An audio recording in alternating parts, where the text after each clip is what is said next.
all that aside, our sun is a AG-type main sequence star, G2V based on spectral class, and is informally referred to as a yellow dwarf. It's a little star. It formerly, approximately 4.6 billion years ago, they think, from the gravitational collapse of matter within a region of the large molecular cloud, most of this matter gathered in the center, whereas the rest flattened into an orbital disk that became the solar system. The central mass became increasingly hot and dense, eventually intergalactic fusion in its core. Or can't even pronounce this, nuclear fusion at its core. And then it just goes on to how they think it's operating. The point is, you can go study the sun. It's very interesting, obviously. Sunspots, magnetic field, neutrinos, its atmosphere, how it's operating, the different levels of the sun. But here's the bottom line from a layperson, and this is what the scientists are saying in the news articles. When you see the surface of the sun collapse in 30, 40% deep, that means the core is sputtering and collapsing further, and it's losing stability. And from just a lay researcher, but I was checking it, and then they say this, it's never been seen a collapse of this level. So let me tell you, your insurance policy isn't going to cover this if the sun collapses. And I know you know that, but the TSA can't keep you safe with a checkpoint from the sun collapsing, and it just shows the elite are not God. And they can try to pass laws where the UN says the sun does not affect climate. It is total and complete malarkey. But I suggest folks just go research the corona. That's just the hot area around the sun, the flares, the prominence, the chromosphere, the photosphere. And as you go beneath the surface into the different areas in the core, it's just absolutely spectacular. And then out from that, you've got the solar wind, and that's what knocks out satellites and things like that and comes through the atmosphere and forms nuclei that allows water droplets to form. I mean, the sun just dominates Earth. It dominates basically all activity on Earth other than volcanic activity that is heat trapped, of course, in our core and that stays hot because of gravitational pressures.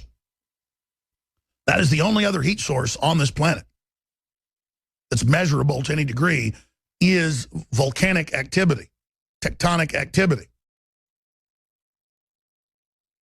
The pressures.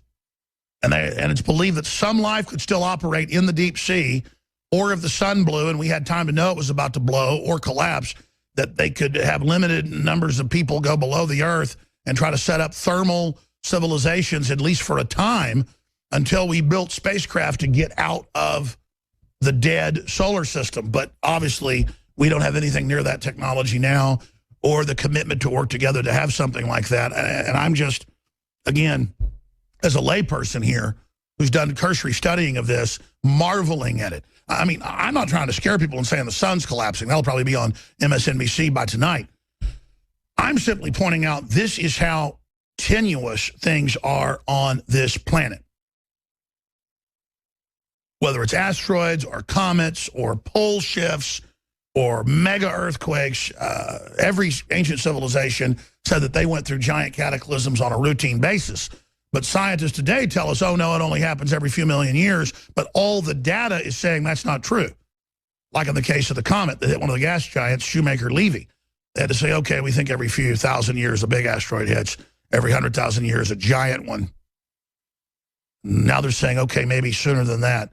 Because they're able to watch them with radio telescopes come by on a routine basis with near misses, asteroids that would cause a dinosaur-level extinction event on terra firma.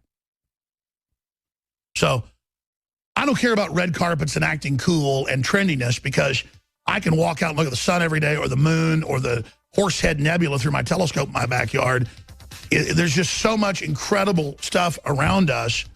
And the fact that a NASA spokesman said coronal holes are low-density regions of the sun's atmosphere known as the corona, and we've just seen a major collapse in the corona, giving us a view deeper into the sun. Pretty scary stuff. Globalist social engineers love to say that perception is reality. And yeah, if somebody's on PCP or LSD, if they're taking enough of it, they think they can jump off a 100-story building and fly. They may believe they're actually flying until gravity sets in when they hit the bottom and turn into a pulverized mess for the fire department to clean up. And what I try to do here is just to get people to think outside the box. I know that's a cliched statement, but that's really what we're trying to do. And just look at history, and then look at what's currently happening, and then look at where we're going, where our trajectory is headed, and it isn't pretty. And I've been charting that trajectory for 21 years on air, and folks that have been longtime listeners have pointed out, wow, this guy knows what he's talking about, on average. And you can go back to shows I did 20 years ago or 15 years ago, to films I made 19 years ago, 5 years ago, 8 years ago, and you watch them, and it's like, wow, all that ended up happening. Wow, this guy really had a handle on things. Well, let me take away some credit from myself. The globalist social engineers have written hundreds of books and thousands of white papers admitting everything they plan to do. And let me tell you what's scary. They've gotten close to 90% done of what they want. Now, they wanted to have most of this done, world government openly in place by 2000, and then have a lot of their program in place by 2016, 2017. They're about 16, 17 years behind. They're trying to accelerate things right now and get it all done. And they're getting a lot of it done, but it's really revealing it to people. So they're just upping the propaganda, upping the disinfo, upping the smoke screens, the infighting, the balkanization. And I don't think it's going too well for them, but I'll tell you what's scary. They don't seem to care. They're committed. They're going ahead with it. Now, I want to play a bunch of Trump clips, and I mentioned this yesterday, so I actually want to play it today because it is a big deal. Katie Couric got caught with this big documentary, this anti-gun documentary, and we've written articles about it for a few days. We've done reports on it. The Nightly News has. Shock video, Katie Couric edited gun documentary to silence pro-gun groups, and folks were inside and able to record what really happened. People are getting smart because they do this trick. They've got a bunch of tricks. They've done it to me where they'll ask you a question, you'll answer it, and then they'll just say, we need to just shoot some footage and get some room noise right now, which is true. So in case they edit things, they have, the room noise so you don't hear pops and hisses, in the broadcast. Or they'll put an image over you and do a jump cut and cut from not what you were saying to an answer, but to some other answer to make you look like a crazy person.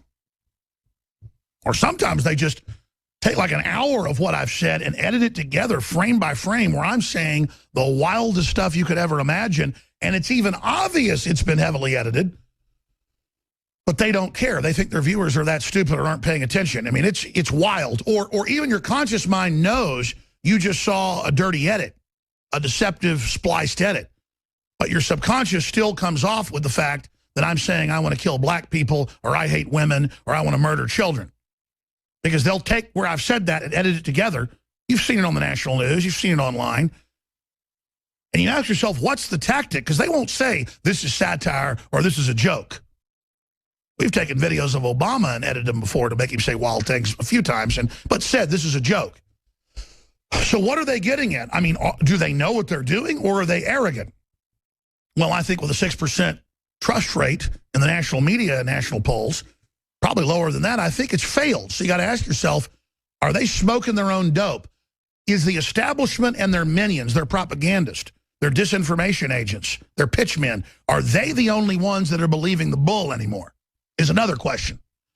But there's such an important article I ran in today, because I scan the news at night and in the morning and, do some of my own research, obviously, but the crew gives me hundreds of articles a day and dozens of video clips to go over. And one really caught my eye and really clicked. And I had an original thought in the paradigm of the globalist model that connected so many dots. And I'm learning new stuff all the time, but this was game-changing. And I've been told the founder of the Pirate Bay is a listener and that we should be able to get him on. So I want to have that happen. But this is just an incredible, incredible, incredible statement when it comes to understanding what globalism is. It's not Star Trek. It's not everybody kumbaya under the UN symbol out there fighting, evil 7-foot lizards. And it's not what Zeitgeist pushes. It's a nightmare, according to their own admissions. But this was such a realization when I saw this. I mean, I knew this. I've talked about this forever. You knew this. But there's that moment when it just crystallizes and you totally get it. In fact, it's in the Darren McBreen promo piece that we did. It's like 7 minutes long on Network. But you can probably find the piece online. The corporate board scene where Howard Beale is in there with the head of the multinational conglomerate. And he says, "You have meddled with the tidal forces of nature, Mr. Beale, and you will atone. You think you've only simply stopped a merger, Mr. Beale." And then he goes into how globalism works. 1970s film, in your face. Robert Duvall's so good in that movie. We got a hit. We got a big hit. Wish I could quote it fully. But when I read this article, it was just like, wow. Absolutely, I see what they're doing. And then these power players come together and weld the system all into one piece. And you can really see they're doing it. And if they just had goodwill for humanity, I would be behind global government. As long as nation states and people opted in, could get out when they wanted to, there wasn't a central world government army, a lot of things like that. That's what you don't want. But yeah, a 1776 global republic of states, that's how you do stop war. But see, they have all these great ideas of why they want world government, but then they're the ones like Loki running around stirring up the crises to bring in more control. And when they get more control, they even cause more crisis and attack the earth. John Bound has an excellent report up on Infowars.com. New World Order destroys the earth and you get the bill. They're the ones destroying it, and then they set up a system to bill you for it and to give themselves more power. But I'm going to cover this article in just a moment. Here it is. It's CNBC. Arjun Karpal is the article. I want to post this on Infowars.com, folks. Mark Zuckerberg is director of Facebook Nation, the Pirate Bay founder said. Now, again, folks, when I say director, I'm being sarcastic because the real headline is Mark Zuckerberg is dictator of Facebook Nation, the Pirate Bay founder said. Now, think about this. They don't call it global government. They call it global governance. They don't call it dictatorship. They call it centralized directive technocracy. Centralized directive technocracy is the word they've been using for about 6 years in popular parlance at Davos, Switzerland meetings that are the highest level public regurgitation of what Club of Rome, Bilderberg, Council on Foreign Relations, all the same people, all the same roundtable groups are organizing and pushing to the media and to their fellow travelers at the next level down the pyramid or the next circle out from a centralized system. Mark Zuckerberg, so I make the point, Mark Zuckerberg is director of Facebook Nation, the Pirate Bay founder. And I use that term to remind you that they normally call themselves directors.